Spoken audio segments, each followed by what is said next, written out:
Hello folks, and welcome to yet another integrated episode of the Audiophile Man. And what do I have for you this time around? Well, oddly enough, an amplifier, an integrated amplifier by the company Advance Paris called the XI75, or more specifically the X-I75, priced at £750. This is a meaty looking integrated Class A/B amplifier. It packs 75 watts into 8 ohms, and it's bristling with features. And it certainly has lots of potential. It also has one or two little wrinkles. Let's talk about those before we get any further, because this particular box feels old school from the moment you open the packaging, because the 75, as I'm going to call it, looks off the pace in aesthetic terms. Old-fashioned, you might say. Now, this is a personal opinion, of course. Your view might be completely different. However, I was seeing this kind of design 10, 15, 20 years ago. Even so, that very design direction, as I say, may appeal to you. This is a rather trad amplifier design. The interface, though, at least initially, I found rather confusing because everything is controlled by a central multi-function knob, which is ruled by push-button clicks, timed delays, and more. As a new user, I was rather befuddled by this control, partly because I found myself selecting an input, then accidentally entering into a chain of menus to select tone controls and more. Sometimes after selecting an input and wanting to change the volume, I changed the input again by mistake. Sometimes the software upgrade request popped up and I didn't want that to happen, and so on. Now, over time, I am sure I could have gotten used to this controller, so I would advise patience. You'll get there in the end, and when you get the hang of it, I'm sure it'll be fine. However, for future designs, I would advise the company Advance Paris to ignore minimalist theory. It is not clever. They should look at the end user experience instead. Speaking of which, I was not a fan of the manual. This rather basic manual features 4 languages, including English, which is not unusual, of course. But instead of separating the languages within their own individual sections, what you've got instead is each listed instruction, each feature explanation has its own 4 translations within. So you are constantly hunting for your own language. Again, guys, user experience, user experience. Now, apart from those little wrinkles, this amplifier is pretty straightforward. On the front is a standby button, that multi-function controller I mentioned, input selection lights and labels, plus a welcome built-in headphone amplifier. And it's 6.35mm, which I do prefer on units like this. On the rear is a host of useful inputs, including an equally welcome built-in phono amplifier supporting moving magnet, analog and digital banks, including USB-A and B, and it was nice to see both types. Now, I must give a big thumbs up to Advance Paris for using the AKM DAC chip, in this case the AK4113 DAC chip. I do much prefer the sound of AKM chips to any of the competition currently out there. So, well done to the company for that. Outputs include a rec out. Again, this is good news if you've got a cassette tape player. There's also an output for a subwoofer. Apart from that, there's the usual outputs plus IEC power socket and rocker power switch. There is an output for an external Bluetooth dongle, but I'm afraid I didn't get that into review, so I can't talk about that here. What I did get, and I did like, was a button-rich remote control.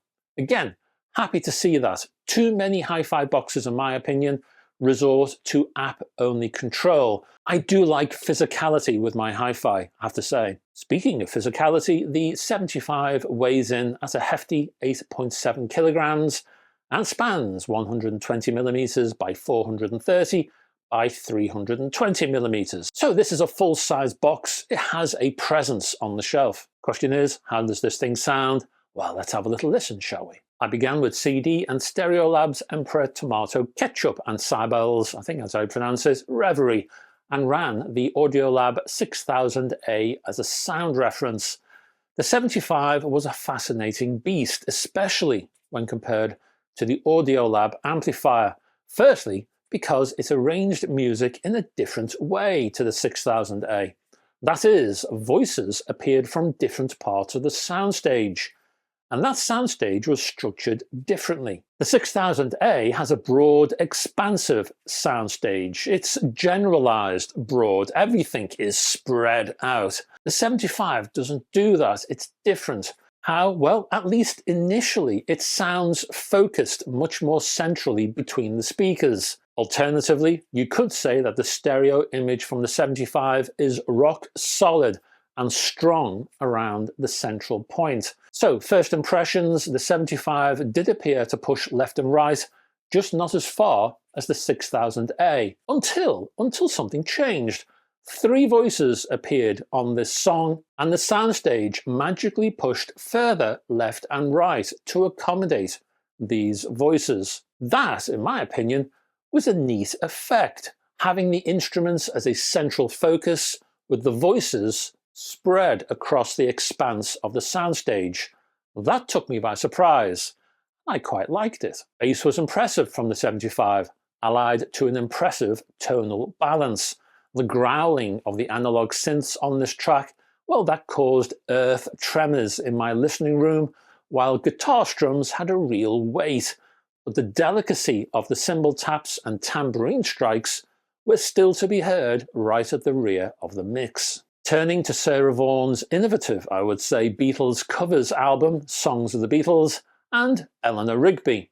Well, couldn't be anything else, could it? With its Earth, Wind and Fire arrangement. I was again intrigued by the soundstage.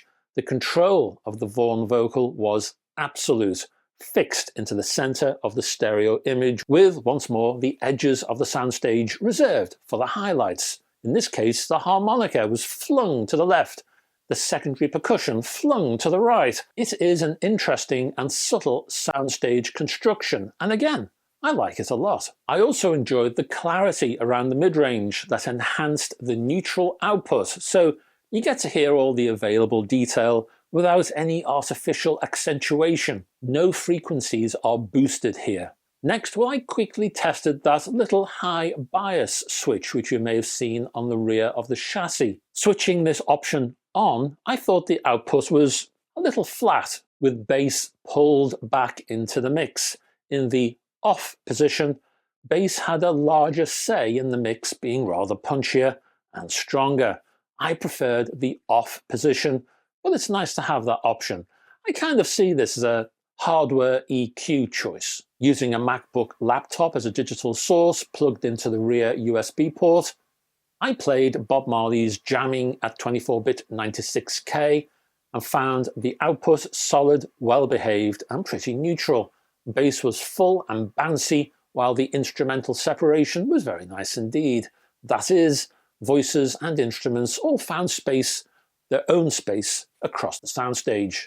The sonic elements never sounded crowded. Testing the headphone amplifier, I plugged in my Sennheiser HD650s, classic design all on their own, into the front-mounted socket, and I continued to play the Sarah Vaughan vinyl. Music here sounded a little warming, rather cuddly, comforting, you might say. Sure, there was plenty of information on offer here, but the output wasn't exactly balanced. This option is fine for occasional headphone use or while you're saving for an external head amp. So what about the built-in Phono amplifier? Well, I brought in my Audio-Technica LP5X turntable with a VM95E cartridge attached, and I played the Sarah Vaughan LP again. And I have to say, I like the built-in Phono amplifier. I like it a lot.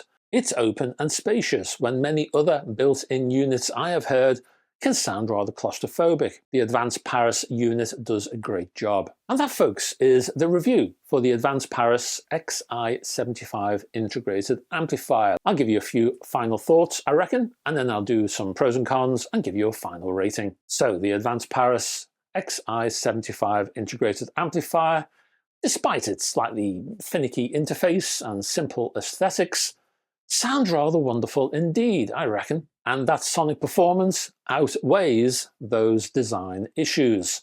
I love the well-crafted and often subtle soundstage.